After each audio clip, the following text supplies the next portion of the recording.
So this is an interesting one. So we go over we try to come up with topics, but we also kind of leave it up to you guys to come up with topics. And sometimes you guys put out, hey, I'd like to hear this. Like we had a couple times where we had a topic, but somebody in the on the live was like, I want to hear this. And I'm like, all right. So then we just kind of we pivot and do what we got to do. So for this one, we're doing it's a little bit more closer to home. It's from survivor to supporter. Why we're doing what we do, myself, Doug, and Raul, and some of the folks that we work with. Um, and it's interesting because, uh, and again, we're not going to be mentioning names or anything like that, or I don't like putting anybody on blast, or we just want to keep your anonymity. But uh, immediately when we're coming up with the topics on what to do this week, and we all like unanimously like, yeah, let's do from survivor to supporter. One person came to mind, and that person we texted back and forth briefly. Um, so I'll say this on my end. This is thankless a lot of the times. It's you're doing stuff to try to help folks, and you don't ever see the outcome. That gets pretty frustrating from time to time. But um, I will tell you, I got rejuvenated, and we were fortunate enough, and this was out in Boston with me, Doug, Raul, and Chris, and everybody, and all the folks that were out there from our team. And it was at, and we touched on this, Doug. We touched on this a while back when we do this so often, and it gets repetitive, and sometimes you're like, why am I doing this? Why am I doing this? And I know when we were up in Boston, it was a pretty. I know I was exhausted. I know you guys were exhausted, and you're just like, all right, let me just. You kind of sometimes you're going through the motions, and then I came across somebody. I was doing a separate presentation for Fraternal Order Police, um, and somebody came out and reached out to us and were like, "Hey, man, you made an impact." And I remember it was like somebody lit a fire. I was like, "Yeah, that's 100% why we do this." And that individual was like, "Man, I would have loved to see the other guys too." And I'm like, "Oh shit, they're here." And I was like, "Let's go." And then we wound up taking pictures, and then we wound up hanging out later that day. And um, I think I cut in line to we were seeing some stuff over at the Boston Gardens that they kind of rented out. Um, and it was like I had a year or two, and I'm just like doing what we got to do. And then that conversation, that interaction was a game changer. It was awesome. So thank you. And you know who I'm talking to, and you can always text us, and I love hearing from you. Um, so why we do this? And I think we've said it before. And if Raul isn't being deported by ICE or something right now and gets back on, I'm sure he'll agree with us as well. Uh, we're trying to do something and create something that wasn't available for us. And I know where I've been, I know where Doug's been, I know where Raul's been, and it sucks. And you feel like you're by yourself. There's not much going on. There's no support other than, and there is support, but you kind of don't see it for what it is sometimes. And I think collectively, we were just like, I want to have something for us that if we something that we would love to have had when we were struggling, or for our families, loved ones, and anybody. So I remember from an early time just trying to work through all the trauma and trying to work through everything, and grief and loss and all that good stuff. That I was like, I I want to do this. I want to start helping some other folks. I don't know, Doug. Were you? Is that pretty much Yeah. you're on board with? I mean, in the beginning, I had a different reason. I felt like I was mistreated by Oh yeah, somebody who was supposed to be in the mental health world, and I saw the broken system, and I wanted to create a play. It sucks so bad for me to experience all that I wanted to create a place for us as first responders in general, um, to be treated, with integrity and honor and dignity and not just try to take our money and better, that type of stuff. And that was my initial push that what brought me into this industry. And I never asked to come into this industry. I went back to work after I had my incident and went through treatment, and I just got a random phone call and said, "Hey, can you come tell us what happened to you and what you did to overcome it?" I don't know where it was at, but Hey, for that initial time that they asked you to speak, how much did they pay you for that? yeah, I don't even think I got paid. I think it cost me money. And yeah, it did because actually the organization, and I can't punk them out because they're still out there.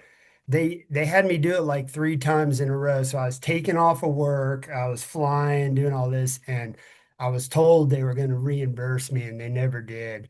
And so it was just like this whole big can of worms that opened up in the mental health world. And so I've been angry. Like I would consider myself one of the angry guys in the business because I just hate that bad part of it. But then what took place was exactly what you said. Because man, I started the Survive First Foundation. I did do that, but I've done nothing that survive the team that's involved in Survive First and my wife have run that foundation since the beginning.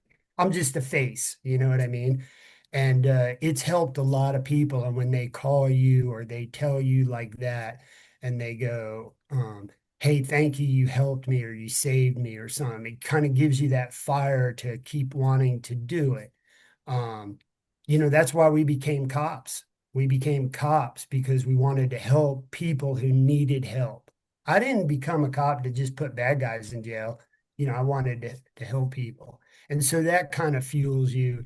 And then, you know, the biggest thing that I get out of this is I'm doing this or I'm in the industry, it helps me because it reminds me of what I need to do and what I need not to do. I get to talk to people every day in this industry, um, whether they're in a class I'm teaching or whatever, but I learn something from people every day, things they do to feel better, things like that. So I benefit from it as well. All right. Apparently, Raul escaped from ICE detention, and he is back with us. But no, I get it, man. It's I when we initially did this and we started doing all this stuff, I I think I was doing it again for like a couple years just for free, just like somebody had asked, and I'm like, it would start. I know what it started. It started in somebody from the police academy. There was a guy talking about killing somebody on the job and just the dangers of it and blah blah blah. And it was like from like 20 years prior, and it was getting kind of redundant. And not that I mean, all the stuff we do is kind of redundant, but they just wanted something fresh or something more recent. And then they were like, "Hey, can you put something together for the academy?" And I'm like, "Yeah, sure." And I took my time with it, man. I was doing all this stuff like, "Hey, this is what you expect to see," and I did it from the point of view. I didn't do it like I did mental health, but I did it for like the recruits that were like, what you can expect to see, and what are some of the reactions that you go through and how you feel. That morphed over the years into less about the dangers you're going to see and more of how you handle stress and trauma and what that does to you and how what that looks like in real life. Because I think the first couple times I did it for the academy, it was very like it was more like an instruction or just like I don't even know what the just like a curriculum, part of the curriculum that we want to check the box. All right, this is what happens if you're in a gunfight. This is what happens if somebody dies or something like whatever it is. And then it started morphing into more of a like, hey, this is how I struggled. This is the bad stuff I went through, and this is how I got through it. These are some of the things that didn't work. That was important too. I included a lot of stuff that didn't work. Like I know when Doug, you're talking about it, you got you got fucking bamboozled into some shenanigans initially getting help, which is that shit is so enraging because I experienced that firsthand and I was like, this is just ridiculous. Um, and it just kind of morphed into almost like, hey, this is what didn't work for me. This is some of the shit that people kind of came up and would like try to help, and then it just sucked. Um, and I think that kind of morphed into more of like, then I started getting more academic into it. Like, all right, why is things happening? At the cellular level, at the the psychological level, emotional, all that good stuff. But it comes down to it's just three cops trying to help out other first responders and vets, kind of get through probably one, if not multiple, of the shittiest days of their existence. And so Raul, we're talking about how we got into this and um, how we get from, I like the title too, survivor to supporter. Um, and I don't know if it's less a supporter and it's more like we're not doing it for you. We're walking with you and kind of helping you, kind of guide you through what we're very familiar with. So, what Tell them kicked it off the, for you? tell them the story, man. I told it today. I spoke in front of a police academy today, and I told the story that you guys do about the guy in the hole. Yeah, yeah. All right, so I'll do that real quick. So we do that at our PCISs. I heard it years ago, and it always stuck with me. Actually, it was also on an episode of The West Wing, uh, where one of the staffers was involved, where he was shot, and he was struggling, and it was like Christmas time in the White House, and certain things were triggering him. He was getting anxious, and eventually culminated into him punching a window and cutting his hand, all that stuff. And then he gets help uh, from the chief of staff that was on there, right? So he was going through it, and I remember seeing that, going, "Holy shit, they're doing this on TV." But the story goes, um, there's and you could put cop, fireman, medic, dispatch, whatever, but we do cop for this one. So cop's walking along and he falls into this deep, deep, dark hole. Can't get out. It's dark. He's by himself. He doesn't know what to do. And while he's in the hole, he hears somebody walking by, and he's like, "Oh, great! Maybe I'll reach out to whoever's walking by to help me." And a doctor walks by, and he goes, "Hey, hey, can you help? Can you help?" And the doctor says, "Well, no, I can't help you, but when you get out, I'll write you a prescription." And he kind of throws down the prescription. And so he's like, "Well, that doesn't really do me any good." Then he hears somebody else coming, and it's a priest, and he goes, "Oh, Father, can you help me? Can you help me?" And the priest is like, "Well, listen, I can't help you, but I'll pray for you, and when you get out, we can get together and we'll pray for you and all that good stuff." And he's just kind of defeated, sitting in that hole, and then eventually a this cop walks by, and the cop in the hole goes to yell out, and before he can even finish yelling out, the cop jumps in the hole with him, and he looks at him. He's like, "What are you doing?" He goes, I needed help getting out." And he goes, "Yeah." He goes, "Well, now we're both stuck in this hole." And the cop looks at him. He goes, "Yeah, but I've been here before, and I know the way out." And it's that, I think that kind of peer work that we all do that kind of resonates. Like, people can help you, and they give you medication, they give you treatment stuff, but it takes sometimes another person that you work with or does that same kind of job. And it works with veterans. It works with whatever first responder or veteran job you do. I'll listen to somebody who's done what I've done to get me to the right place so that I can work on getting better. But that's I always love that. And I remember the first several times I heard that, I get a little emotional when I hear that kind of stuff, because it's important. And by the way, and I'll say this because the two people on this thing, Raul and Doug, were there when I fell in the hole again. So it's like you don't get out of the hole, and you're clear of not ever falling back into the hole again, right? So I remember kind of falling back in the hole, and I'll tell you what, everybody else wants to be nice, and everybody's like, "Oh, blah blah blah," but Raul and Doug were the first ones to come out and be like, "Hey, brother, do you need some help?" I'm like, "Yeah, I do." So you get more than one hole to fall in. I'm just putting it out there. Not that that's any kind of fun or solace, but go ahead, Raul. Yeah, sorry I'm late, guys. I had some technical difficulties and still kind of working through them right now, but I'm here, man.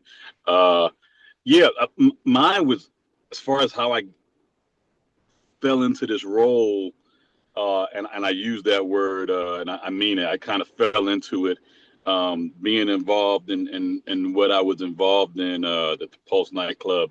Uh, we were tasked to go around the country, and talk about that from a tactical briefing type deal, and I'm doing it while I'm struggling. I was one of the vets that they asked to, hey, start. And I always say this funny thing, so because we got requests from all over the world to come do this tactical brief, and it got to be so many that the commander and the deputy team commander couldn't do them all. So they say, hey, grab a couple veterans and start doing this stuff. And so they started farming out the requests. And of course, they were going to Paris and to Germany. I was going to Tupelo, Mississippi, so so that's how that got divvied out, right? What So happened today? right, absolutely. So and in the midst of that, doing what I call my best Denzel Washington, I'm struggling trying to keep things together, and I'm falling apart pretty quick, and the other side of that is that a year and a half later, I'm coming out the other side, and I happen to be doing a presentation here in Orlando, and I got to the point where I was saying, not knowing what I didn't know, just knew about my story, to say, if you got something going on in your head, don't be afraid to raise your hand and get some help. Something to that effect, I would say, at the very end of the presentation. And lo and behold, Doug Monda happened to be in the audience, and just had the presence of mind to kind of, hey, like, why'd you say that? Well, he just actually asked, "What's my story?" So I started doing the presentation again. So not that story, you dumbass. What's your story? Like, why'd you say? If you are rage? And so I gave him my story, and that's kind of hey, you need to be telling that story. And I reluctantly, hey, okay, I'll call you back. And we started, kind of talking, and come to find out that me saying a little bit that I was saying was helping people. And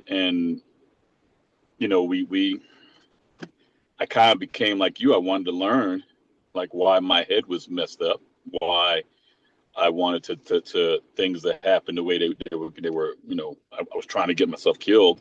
I want to know why, and I wanted to know if I could help somebody from, not repeating the shit that I did, and not going down that path. So, and I tell people all the time, and I think we all say it, I'd have much rather been mentally healthy and not have to, talk about, not say that I have to, but not, talk about this. It'd be just fine if I had, continued another career. I had went to another agency and started doing a career there. And meanwhile, I'm kind of struggling with shit still. So, yeah, this I kind of fell into it, into doing what we're doing in public speaking and training and being a peer now and doing CISM stuff. So I kind of fell into it. There wasn't something that I thought if you'd have asked me 15 years ago when I was on SWAT, hey, you're going to be a peer support guy in 2025. I say you're lying. You're an idiot. You don't know what you're talking about. So, but here I am. So yeah, that's kind of how that happened for me. Yeah. So there is a comment. Afternoon, fellas. Iron sharpens iron. Can each of you finish this thought? I do this because I'm not batshit crazy. I think for me, it could be I am batshit batshit crazy. crazy. Well, I am a little bit batshit crazy. I don't think anybody's really normal doing this. I think, but I think I am responsible for sharing. I think if somebody can learn from my mistakes, I think I have an obligation to help him or her out. It's just, I mean, it's altruistic. I know it sounds corny at times, but um, I do this also because of the amount of money I make. I make millions of dollars a year talking about trauma. Right. That was gonna say because I was gonna say because I am rich. No. For me it's because I am trying to pay it forward. somebody helped 100%. me, you know. And I say somebody, there was a village that kind of came together to help me. I didn't realize at the time, but you look back and you kind of realize uh,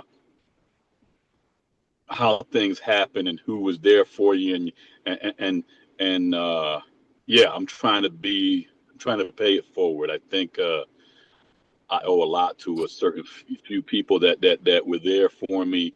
Uh, when things were down. So I definitely, if I can be there and prevent somebody from going down that path, I'm going to pay it forward. I'm paying it Yeah. forward. What about you, Dougie? I mean, I usually say I'm trying to buy my way into heaven, trying to balance out the numbers. Save some, Karen Listen, me, always, you and Raul are gonna have a fireside little nook. yeah, Karen always says she'll throw me a rope, but Right. I got into this. I just told this story today. After I didn't even know about post-traumatic stress disorder. I didn't know about depression and anxiety. I was so deep into the game for so long, like you guys, that um, I didn't pay attention to anything else. And then the next thing you know, my life spiraled out of control, so bad that I tried to take my life. At that moment, because I did not communicate properly, I didn't have the tools, the training. I didn't have that type of relationship with my teammates and my coworkers. Um, I had animosity towards the department at the time, things of that nature. And then when my bottom dropped out, they stepped up to the plate and took care of me, loved me, made sure I was okay, welcomed me back home, especially in my position that I had at the department. To give me all that back and to trust me, especially after trying to shoot myself. Um, they almost kind of like showed me how to love again in a sense, and it invigorated me. And I realized that these were the people that meant the most to me, my coworker, just SWAT teams in general, cops in general. I was a team player, and I realized I had been spending 20 years of I gave my life to this career, put my life on the line every day. I could go on the war stories for people I didn't even know, people that didn't even like me. And when I saw it on the other side, in the work environment, I was like, man, to the answer to the question, if not me, then who? I'm going to support my brothers and sisters like they supported me when I needed. And I'm going to give them as much attention as I gave all these dirtbags in the street attention. And that's why I started down that road, and that's why I did it. I would think at least that's the memory I have for today. So I listen to a ton of different like podcasts and stuff like that, and in reading that one, I'm reminded. You guys remember that movie Fury with Yeah, Brad Pitt, Tyler Booth, and stuff like that? Well, Oh they're yeah. in the real famous. It's actually a biblical verse. It's like Isaiah 6. I can't read because my eyes are all messed up, but 6:8, I think it is. Um, me and Raul got to see the tank in person, man. It's in Florida. oh, the Fury one. Yeah, yeah, it's at Yeah. That's first of all that story is beyond insane. it's at Night But Army. they said, "Who should I send to go for us?" And then Yep. he said, "Here am I. Send me." Uh, Broken. He was broken. Really powerful scene too. But he was broken. But he kind of understand that if not us, who? And not to say that we're the only ones that do this stuff. We're just we're a drop, but the bucket doesn't get filled until you start putting more drops in there. Um, But I think all of us come from a sense of duty. I will tell you, like in thinking about it, like talk about like origin stories. I think, and I could probably say this with some degree of certainty that myself, Raul, and Doug, we were probably we were probably years beyond. I'll tell you right now, the Pulse didn't mess up Raul. You know, the last couple things or Katrina and stuff like that that Doug had gone through, and for me, the Trade Center, or the shootings, and all that stuff. That's not what kind of pushed us over. That was added on top of a ton of other things that kind of going on. So I think initially, like we're bad at seeing when we needed to start working on us, right? Usually we kind of let it go too far. But I mean, I lost friends in the military. I lost friends before in the military. I lost, folks from my family. I lost all.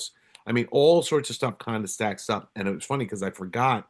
Not funny, haha, but I forgot. I was with my sister this past week, and I was we were talking about like some of our cousins and stuff like that, and a cousin really close in age to me killed herself, which is, and I can't believe, I think I got more upset at myself for that not being able to recall it right away. But I'm like, oh my God, that's right. That, my cousin did kill herself. And it was kind of, it's amazing what you forget, right? So I think for us in doing this, part of it is we talk about doing it before the wheels fall off. You don't have to wait till the wheels fall off. But a lot of it is just, I think I'd be in a different place if if I addressed some of the stuff that I went through initially, right? Like I grew up predominantly without a dad, right? That's significant in and of itself. And there's other stuff that kind of plays into it. I was fortunate enough to have a really good dude kind of step in and take over that role. So I owe everything to that guy. Um, but it's like these little things. So we're not going to catch it. I know I didn't catch it. I know probably Raul and Doug didn't catch it right away when we probably should have. Um, but I'm also here's like the flip side to that. I don't know. I'm grateful that I'm alive and I'm here and I get to hang out with my friends, but I don't know that I'd be here and as healthy had I not gone through that. I'm not saying go through that. I'm not saying go through all that drama and stuff like that and trauma and all that good stuff. But I don't. I don't. I used to hate it. And I don't hate it. I accept it, and I appreciate where I'm at now as a result of it. Um, but a lot of it is like when Doug was talking to Raul, I learned a lot initially just telling, "Hey, I was in a shooting. Let me tell you about it," and that morphed into this is my life growing up, and this is all these things that I could have maybe made a right turn or left turn or gone straight or all this other things, and I didn't, and I'm here because of some of the decisions I made, right? So it's it's sometimes you need to kind of fall, and sometimes you need to kind of go through the bad shit. I don't wish it on anybody, and a lot of people that go through the bad shit don't make it out. That's the truth of it. I just dealt with Yeah, I think a that's the thing though, Chris. Right? Is that we people go through bad shit and it's different for everybody, right? And it's the dealing with it is where we kind of the struggle is, how we deal with it, how we cope with it, and and all of that makes us up. I mean, it is what we, it makes us who we are. Um, yeah, I mean, I wish that uh I don't regret anything in that way. I mean, it makes makes me who I am. But yeah, I wish I could have done things a little bit different. Like I said, make a left turn, right turn, that kind of thing. I just I don't it makes me who I am, and I think I'm leaning into that now because I think it helps me to help people. And that are going that if I see are going down that path, and we do the best we can to make sure that people hopefully can avoid the pothole that we fell into, right? I mean that's the whole point of it, I think. So Raul. go ahead. I'm sorry. You were Somebody's reading directing something. some. Yeah, so something's directing just you. Said Raul early on, trauma behind the badge days. For those that don't know, Doug, myself, Raul, and Chris, and some of the other folks, we did trauma behind the badge podcast, which again was super successful. We made millions of dollars. Raul bought a jet. I bought 5 houses, just super successful. Um, no, but we used to do this. But in the beginning months of COVID, I remember you said you never know what kind of impact you will have or what kind of healing you will bring someone else. Maybe it's just not about you. Even if you're struggling, you can still impact somebody else for the better. That was something that stayed with me and helped me power through that season, dealing with the constant exposure to death. What do you got? What do you got for that, Raul? Wow, thank you for saying that. And during the COVID, yeah, I probably was having a drink. I'm sure. No, I'm playing. No, I think it's very true. And I don't want to take credit, full credit for that. I mean, whoever made that comment, you made me sound smart. I'm not. I promise you that. But I think, and I got some of that from Doug.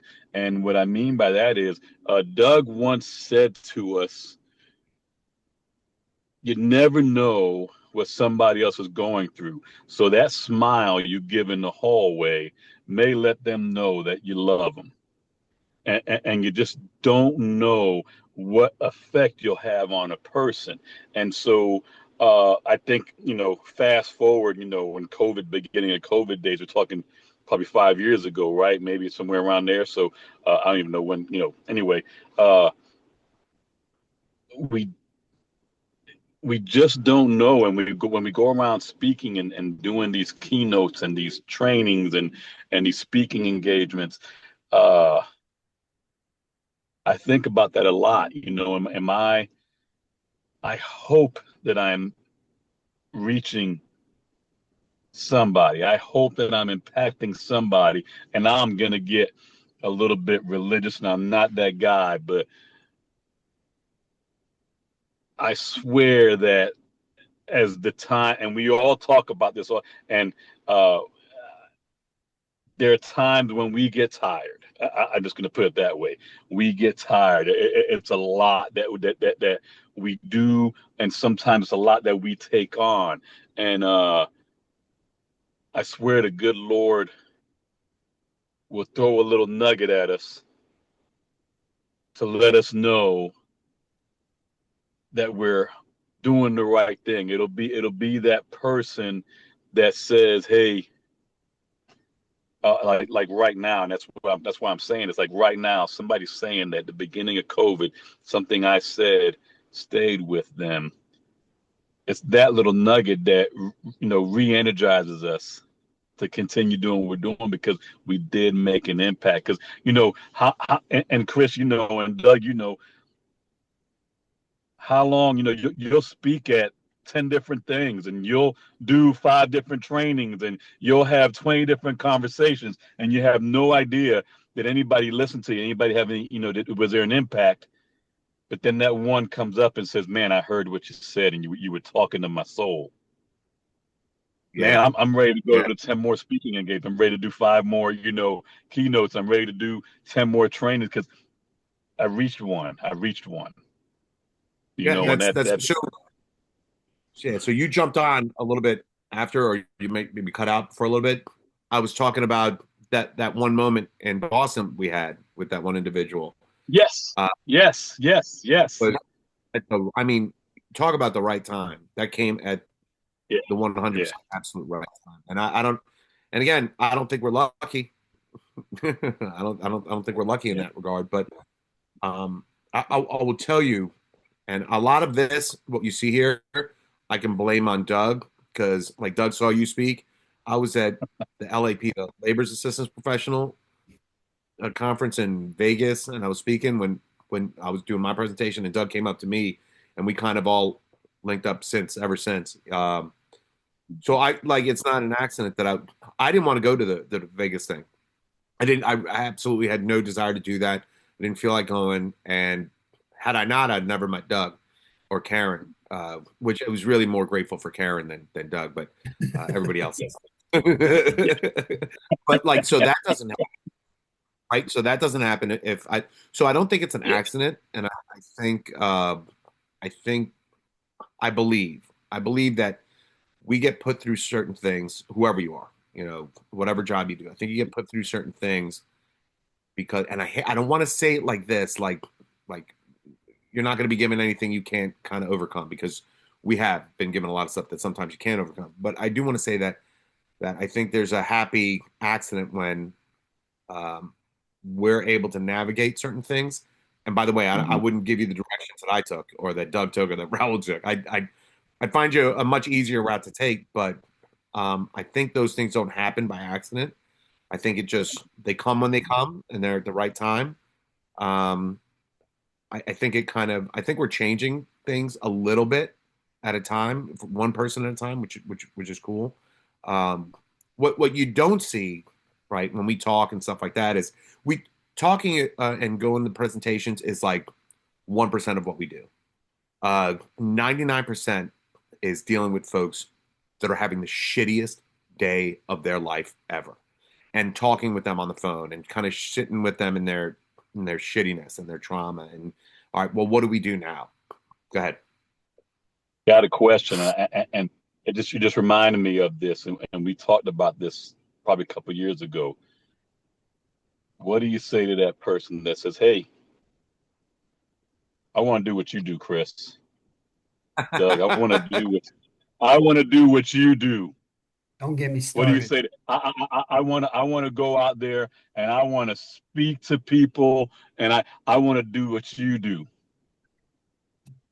Go ahead, Chris. You I start would tell you first.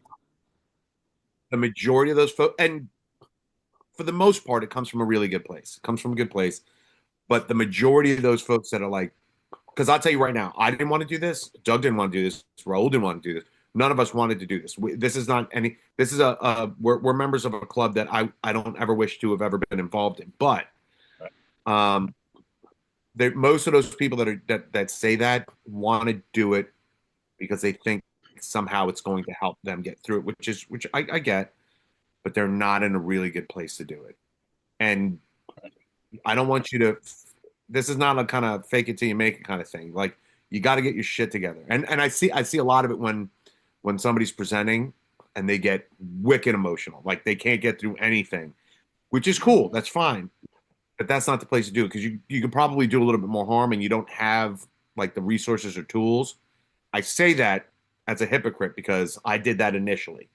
Um, just kind of just sharing to share kind of thing, and kind of cathartically, making myself feel a little bit better. But um, no, it's not anything you should want to do. It's something that if you find yourself in the capacity to do, then cool. I don't know that you can seek this out. What do you think, Dougie? Yeah, there's it's kind of a double-edged sword. There's people out there that can benefit from, and everybody's story is different, and everybody can relate to somebody differently, right? Especially in this industry.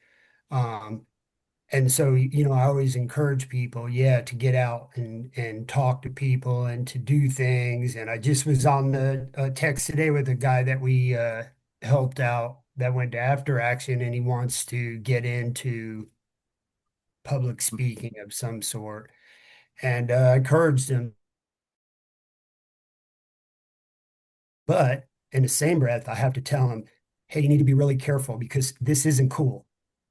No. It sucks to get up there and tell everybody how you fucked up your family and your life and all this type of stuff. It's not like you benefit in that way, and it's not about the money. 90% of the time, we're doing it for free, or we're just doing it because somebody goes, hey, I need your help. And then it comes with a toll. It comes with a huge toll. Us three know this better because we were talking about it before the show. I said to Chris, I go, Chris, man, I'm sick of hearing myself. Raul and I have been we're going to be in 4 cities this week, and it's a lot. And then when you do that, you open the door for all these people, because if you're doing it from your heart, you open the door to all these people, and so they're going to rely on you, and that's a huge burden to carry. Like the one thing I do every time before I speak, I always go, God, please give me the words to say something to these people. Because anybody who knows me long enough or is around me, I say some stupid shit. I just involuntarily say stupid shit a lot, get myself in trouble. And so, there's a serious role behind that. So, I have to warn people as much as I have to encourage them. And, every time you tell your story, you're reliving it. And, in this capacity, you're telling your story because how bad it impacted your life, right? I don't have to tell you to, you know better than anybody, right? Just one particular day in our all three of our lives changed our lives forever. And we're telling this story because it radically impacted us. So every time you get up in on a stage or in front of a class or whatever the capacity is, you have to relive that night or that day again and again and again. So you have to really have the tools to get through that and to handle it correctly. And not only that, you have to have the right people in your circle and on your team. And I'm only able to get through it because I'm surrounded by the best. I've always surrounded myself around the best people, and I have an incredible home life. And my wife is 100% solid. I don't have to ever not worry that I don't have that in my corner. And that's how I'm able to get through it. Does that make sense? Or am I just Yeah. wrong? Yeah, Yeah. very much so.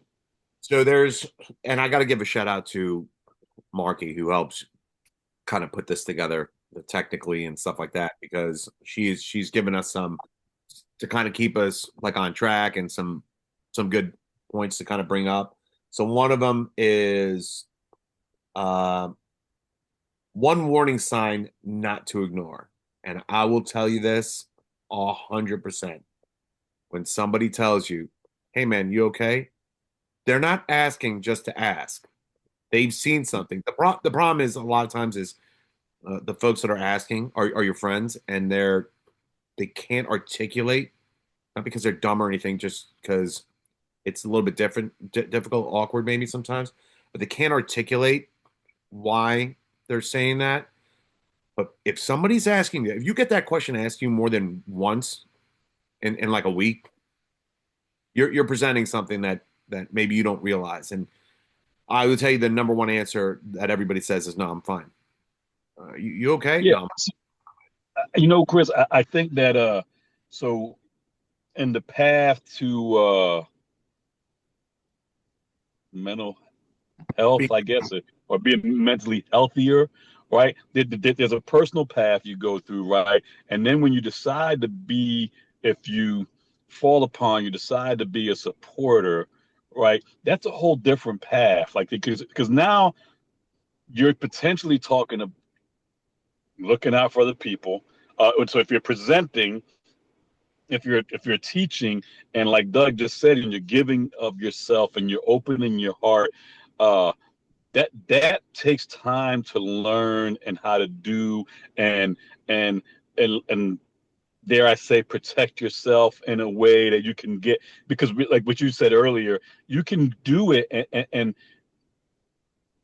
get too emotional and not get through it because you haven't really uh figured that out on how that's supposed to work. So and then when you're talking about just now people are coming to you as a peer, as a peer, uh, you've got to develop those skills now.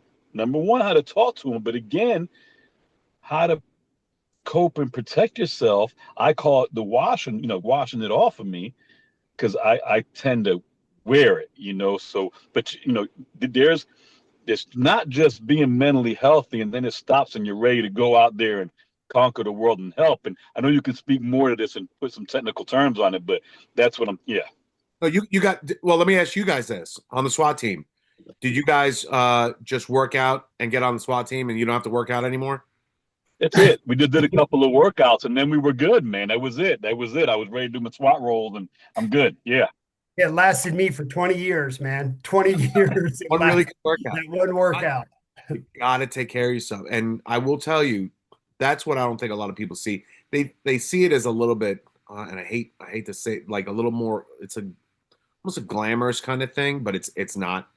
It's not. If I was telling you how to do origami, and I was being asked all over the world to teach origami, that's one thing. Yeah, that's a little bit glamorous. But to like kind of share and just you're really exposing yourself. So um, people get kind of I think people get attracted to that as far as like what that feels like. And it does feel, I mean, it feels good to like go up there and kind of share and get a good response. It feels shitty when you go up there, and we've all done it. We've gone and presented to some folks, and you're staring at just like eyes that are just like dead, just kind of staring at you. You're like, We okay. just did that. We just did that. I'm not going to mention the city, but we were, we were in this city and it was a tough crowd, a really tough crowd. And we kind of like, and man, that will wear on you. Cause again, you're back at that question. Am I making an impact? And am I just really fucking this up? Yeah. So that's kind of one of those. So yeah, Not, that happened. That can happen. this is not like it's like what I always thought. I used to always think that chiropractors were a scam, and I went. There was I think a D2 team that had their chiropractor was like doing free adjustments and stuff, and I was like, he's like, yeah, I'll do a free adjustment. And I was like, nah, whatever. And he's like, no, no, I'll take care of it. I was like, yeah, but then you're just messing me up enough, so I have to come back. He goes, well, first of all, that's the dumbest thing I've ever heard. Uh, I fix you, and then you live your life the way you've been living your life, and then you need to be readjusted. So I'm not messing you up. I'm helping you last longer, and that's all this is. Like when we're doing this, we didn't get better, and we're like, all right, I'm all good, and now I'll talk about everything or I'll help people out. So I just dealt with a police suicide. That's a kick right in the throat, man. Because you got your whole thing going on. There's a bunch of other stuff going on. You're trying to be there. You're trying to do this, and all that stuff, and then boom, that takes you out of it, and it kind of puts you in a weird headspace. And then get a call from somebody else, like on top of that, or all this. So we're not just getting better once. We're maintaining like a workout regimen on how to stay healthy. For me, that looks like I go run. I don't like running, but I go running. Um, I eat well. I kind of make sure I'm taking care of myself, try to get some sleep, trying to do all the things that we do to maintain it. Because um, if I didn't, I'd be a I'd be a fucking train wreck. I'd be a train. Each incident would just kind of destroy me. So that's why I kind of and I say that for us. I say that for to anybody listening, but I say that for us too. Like if somebody's like, "Hey man, you doing okay?" That's because something's going on, or something is going on in your life. Like I got some stuff going on right now with some family, and Doug and Raul, like, hey man, whatever you need, or you know, we're not just healthy, and then that's good. We don't ever nothing bad ever happens to us. Then we kind of keep on keeping on doing that stuff. So for me, I think like the one warning sign, somebody tells you that, and you're like, why is everybody telling me that? Because it's a problem, because something's going on, and it could be readily fixed there. Like, and by fixed or just addressed is, yeah, you know what, I am going through some stuff. I mean, that's it. We're not talking like some major like scientific shit where you got to, do a computer algorithm and stuff like that. Simple as somebody asks, "Hey, man, you okay?" and then answering them. I thought I was, but maybe I'm not. I'm going through I'll some tell stuff. you, man. I've had that. I've had that happen, and it's as simple as this. I've been, and it's funny you're talking about this. I've done my presentation, really get choked up at the end, and somebody will ask me, "Hey, like, are you okay?" And the simple answer is, "Yeah, I'm okay, but I got 2 hours of sleep last night. I'm not. I just can't. When I'm tired, man, it gets to me. Yeah, My emotions want to come out a little, and they come out a little easier. Man, if I got a good night's sleep, yeah, I'm ready pretty to good. But man, and it's as simple as that. Like, yeah, 2 hours sleep, man. I just can't get through. I get a little choked up, but and something simple as that. But I appreciate when my boys come to me. I and Doug and I have a thing now that we do. If we see each other kind of during a presentation, during a training, getting worked up, Yeah. emotional, we'll kind of from the back of the room, just kind of because and just that visual let you You kind of get wrapped up. You get wrapped up for sure. yeah, For sure. yeah, you get wrapped up in it, and I'm an animated dude anyway, so uh, But I I also get like, wrapped up in it. no, Mhm. 100%. So I also like, um, and Doug mentioned this all the time, that sometimes us taking care of ourselves is we're, and for the three of us, we're around so many people that are in crisis. You kind of just like everybody's kind of struggling. And Doug had mentioned all the time, call somebody and ask them what's going on good in their life, like what's positive. And so Love here's that. here's the interesting thing, because we all know Doug is a very astute academic person. His mind is works at a different level than most of us, right? I've been working with some folks with a couple different curriculums and a couple really, really noted psychologists specializing in positive psychology. And what Doug said, I just love that they spent hundreds of thousands of dollars on their academics, and Doug just kind of summed it up and like, what, just call somebody, make sure, and ask them to tell you something good that's going on. Positive, positive. It's as simple as smiling. That'll change your outlook. In fact, listen, you're not gonna have a shitty day and be like, hey, and then everything's gonna be fine. But it does, like, it creates a positivity that is super beneficial. And what Doug is saying, like when Doug gives somebody advice or asks them, hey, I know you're going through some stuff. What's going on that's good in your life? That's creating the I mean, that is creating the framework for post-traumatic growth. I mean, you can't, and I know we all regard Doug as the scientist of the group, but that's what he's doing. He's dropping some fucking bombs of knowledge, and you know why they're so significant? Because Doug hasn't gone to school for it. He's lived it, and he just knows what works. And it just takes the rest of us fucking decades to figure out that that's probably a Yeah. healthy, hard thing to do. But yeah, I like that Doug says that. What do you think, Dougie? So I do that in my presentation, that was one of the things that helped me transition back home from work. I used to, on the way home from work, I had to learn how to transition from SWAT leader, puffed out chest, all serious, to daddy. Yeah, I had babies at home that were counting on their dad. And so how I transitioned to that was I every week I would get a pad and I'd write names on it. And I would put my big brother on there, because we live totally two different lives. And my brother's just cool as shit. Y'all met him. He's this cool dude. I would put one of my triathlete buddies on there, one of my fishing buddies, one of my surfing buddies, and I would call them up and like we all do, hey man, how you doing? Oh, I'm good. And I'd say, really? Tell me something good in your life. And they would tell me some good story and it would make me feel good. It would bring me down to like a personal level.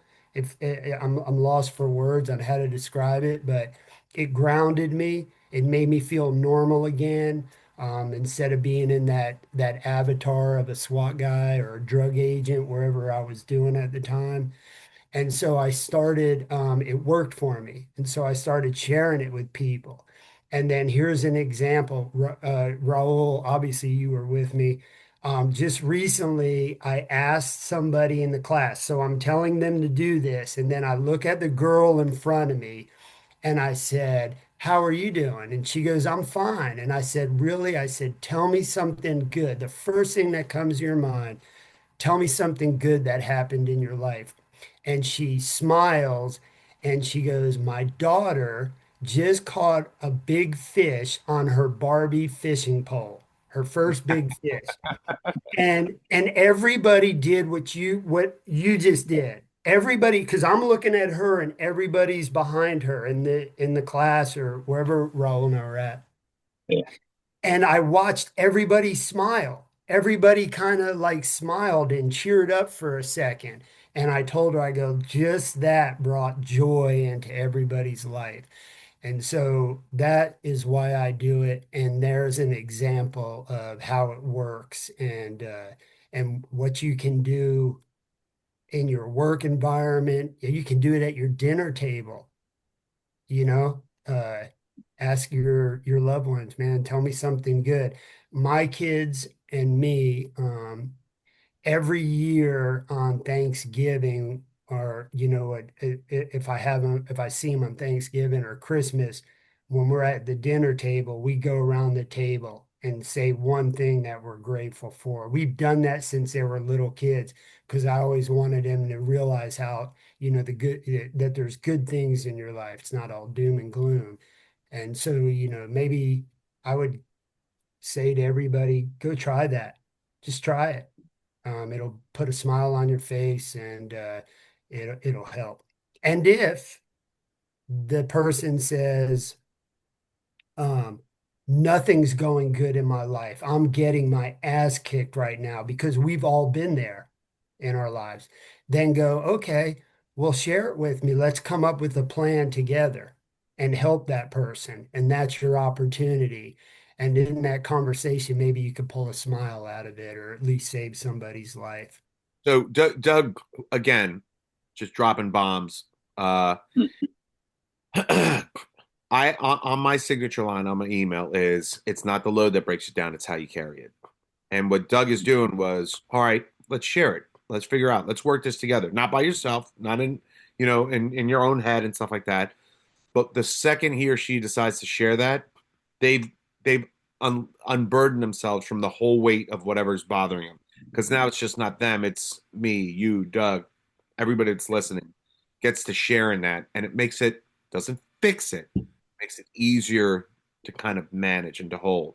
And quite honestly, I guarantee you that whatever that person says, 15 other people are going through the same thing. They're just not saying anything. So, I guess like going back to like earlier what we were talking about, for the people that want kind of like I think Raul, you mentioned it, like I want to do this.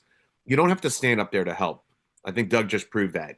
He asked the question of somebody in the crowd, and that one person's experience changed everything. You know what I mean? Even for a fraction of a second.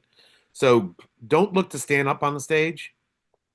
First of all, don't look to be asked to stand up on that stage either, because it's a shitty position to be in anyway. But um, definitely don't think that that's the only way you can help. So I will do this because we're up on time.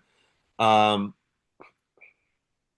what does recovery mean to you, or just again? I guess we talked about it. It's and when we talk about like falling into the holes, you don't fall into one hole, and they're all different depths of holes. Some holes you fall in, you're like, oh, I can kind of get out. Some are a little bit harder to get out, but you kind of do it on your own. But it'd be so much easier if you kind of had a little help, or you had some folks to kind of help you out.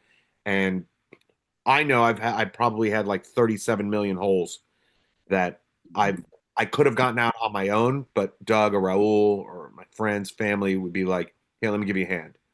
I didn't need it.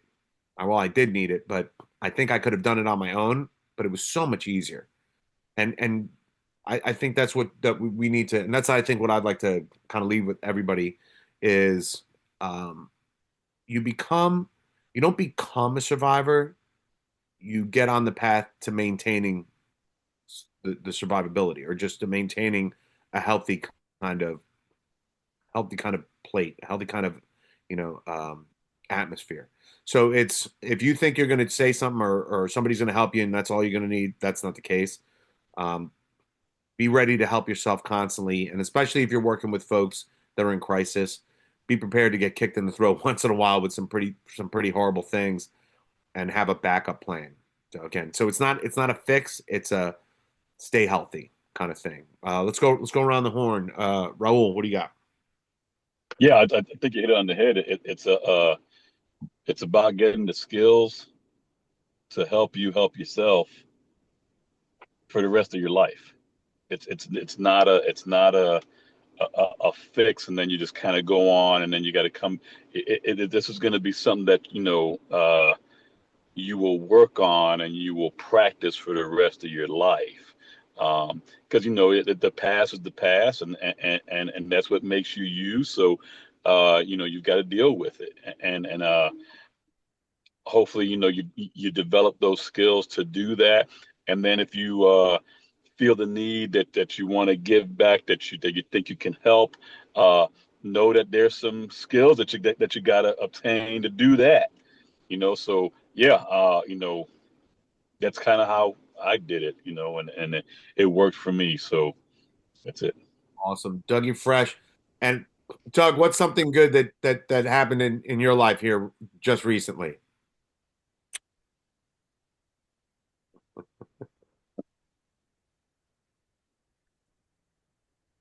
All right, man. Good. Yeah, it just caught me off guard. Um, I went surfing for the When's the last first time you went time surfing? in When was over the last 3 years. time, man? I'm over 3 years ago before I had my stroke. So it was a big day, that's for sure. As Yeah, I'm looking at my new surfboard sitting right here, and you know, I never thought I'd get to do the one thing I love the most ever again. So yeah, I'm pretty happy as I cry. Awesome, right? Pretty Yeah. awesome. Fucked me up, Chris. I wasn't prepared for it. That was the whole plan. Yeah, no, like, I'm upset because I'm just so happy. Yeah. Um, it's good it's stuff, man. been a rough 3 years, that's for sure. I had everything taken away from me in the blink of an eye, Yeah. and I got a piece of it back the other day. So I'm grateful. Well, if it makes you feel any better, you probably look like absolute dog shit out there. So, Oh God, I'm glad to hear that. I could only imagine, but I was pretty impressed with my old broken down self. So yeah, I still got it in me, and yeah, that's perseverance right there. And Yeah, man. when you struggle with mental health, perseverance is everything. It's how I got through life, perseverance. And so you got to have that. But what I wanted to leave everybody with is, we talked about this a couple times today. Is I heard the term, being on the stage and helping people. And we also talked about kind of finding your joy, helping people, those phone calls on the way home, stuff like that. The biggest thing is bringing joy into your life. Just like I had the other day, man, it's just been overwhelming to have that kind of joy in my life again. And then there's also, if you want to bring joy in your life, sometimes bring it into your life, give somebody else that joy. That's also bringing it in. And that's also why you should want to help somebody who is struggling. And sometimes just, making your friend laugh, making them smile, um, doing something, for them when they're, like people don't know this, but I don't drive. So Raul's been driving me around for like 10 years, man. Little things like that sometimes make a big deal for people. Chris, he makes me laugh. Like he just makes me laugh, even though he fucked me up with this one earlier, but he still makes me laugh. I'm laughing with him. Little things like that can really maybe turn somebody's life around, even a smile, as you said earlier, Chris. A smile, just smiling at somebody could bring joy into their life and into your life. So, El Zorro. that's right. Oh, Well, so, this was Chris, I Raul got when he drives you around. I got, hey man, don't. I got to tell you this story, man. Raul and I were at a police department this week, and there were some SWAT guys in there and TAC guys. And this dude comes running up to me, just like you were saying. He goes, "Hey, man, thank you. That was awesome." He said, "I'm actually from Bayonne, man. I was from Bay." He goes, "I came from Bayonne, and this is my brother over here. He's from NYPD." And I said, "Man, where are you from?" Because I'm looking at this dude, and I'm like, Raul was speaking. Um, he goes, "Man, I'm from Medellin, Colombia, and I grew up in the Bronx." And I went, "Oh my God, this is fucking Chris Scallon in the making. Been in a shooting, the whole 9 yards." Awesome. I told him about you. I go, "You got to meet our other partner, man." And Arrasa, baby. Hey, we're everywhere, man. All the Colombians, man. We're out there. yeah, it was We're making it cool. happen. Well, awesome, brothers. Again, I want to give shout out to Marky After Action. If you or somebody you know is struggling, you don't know what to do, just give us a shout. We're gonna have our info up there, and also as always, thanks so much for hanging in there. And if there's something you want to hear or talk about, just let us know. You can shoot us a message or an email, or just hit us up on whatever page that Marky has a link for. So, thank you very much, guys, and y'all be safe. We'll see you next Wednesday.